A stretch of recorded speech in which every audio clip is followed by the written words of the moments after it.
Across the tapestry of human history, faith has been a guiding light, offering meaning, community, and a moral compass.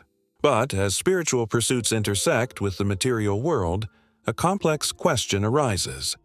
What is the role of money in religion? How do different faiths approach the accumulation and distribution of wealth? This journey explores two fundamentally different models, one centered on intermediaries and another on a direct, personal covenant.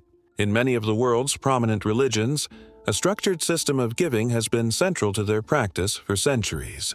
Tithing, donations, and offerings form the financial backbone of these communities.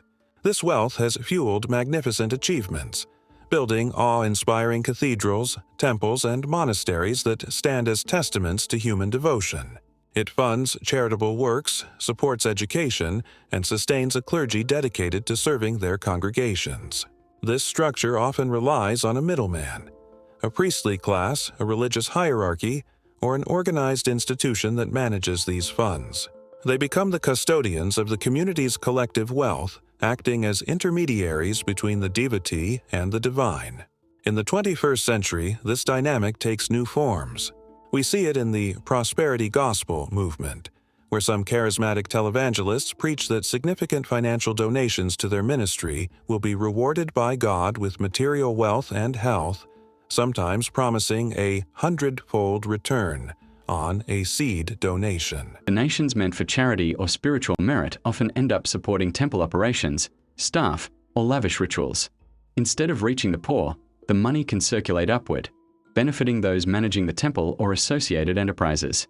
Even something as simple as purchasing an idol or religious artifact can contribute to this cycle. While intended as an offering or spiritual token, these purchases often fund temple revenues or commercial suppliers, creating a flow of money that rarely reaches those in real need. Funds meant to help the poor may instead feed temple maintenance, staff salaries, or ceremonial expenses, leaving the vulnerable with very little. Investigations and reports have shown that even well-intentioned contributions for food, education, or social causes can be diverted. Over time, donations intended to alleviate hardship often end up reinforcing wealth and privilege, rather than addressing real social needs. Unlike Islam, where donations like zakat are designed to reach the needy directly, this model can lead to immense personal wealth for religious leaders. Historically, one can point to the construction of grand monuments like St. Peter's Basilica in Rome, funded in part by the sale of indulgences, a practice that promised remittance for sins in exchange for money. More recently, large global religious institutions manage vast portfolios of investments, real estate, and businesses, operating with financial structures comparable to multinational corporations.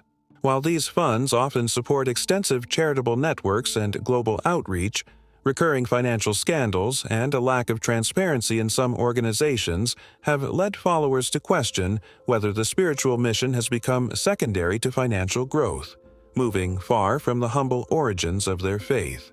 In stark contrast, Islam proposes a fundamentally different financial and spiritual paradigm.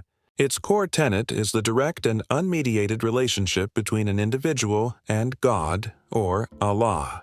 There is no ordained clergy that acts as an obligatory intermediary for salvation or forgiveness.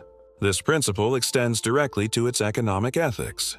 The concept of using religion as a for-profit enterprise is strictly prohibited. The Quran and the teachings of the Prophet Muhammad are clear. Faith is not a commodity, and religious authority is earned through knowledge and piety, not financial control.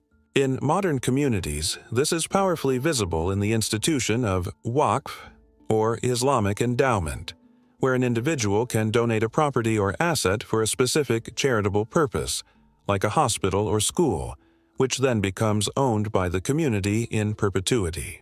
We see this in historic universities and hospitals across the Islamic world that have operated for centuries based on these endowments. This contrasts with a one-time donation, as it creates a self-sustaining charitable legacy. This is in addition to zakat, the obligatory charity, which is distributed directly to the poor, often through local community-led initiatives that identify the most needy. Furthermore, the global Islamic finance industry is a modern application of these principles, offering services based on profit and loss-sharing partnerships, har mudaraba, rather than charging interest, which is forbidden as riba, due usury. This system is built on a foundation that seeks to prevent exploitation and foster shared risk and reward. Thus, we see two distinct philosophies. One, a model of communal giving managed by institutions, which has been responsible for both great works and great controversies. The other, a model of direct individual accountability, designed to foster a personal connection with the divine and embed social justice into the very fabric of its financial practices. While both paths aim to elevate the human spirit, their approaches to the earthly matter of money reveal deep-seated differences in their understanding of the relationship between the creator, the individual, and the community. So next time you give, it's worth asking, who really benefits? True charity should lift the vulnerable, not feed the powerful. Awareness ensures your generosity reaches the people who truly need it. The ultimate question posed by both is how to keep the sacred flame of faith burning brightly, untouched by the corrupting influence of worldly wealth,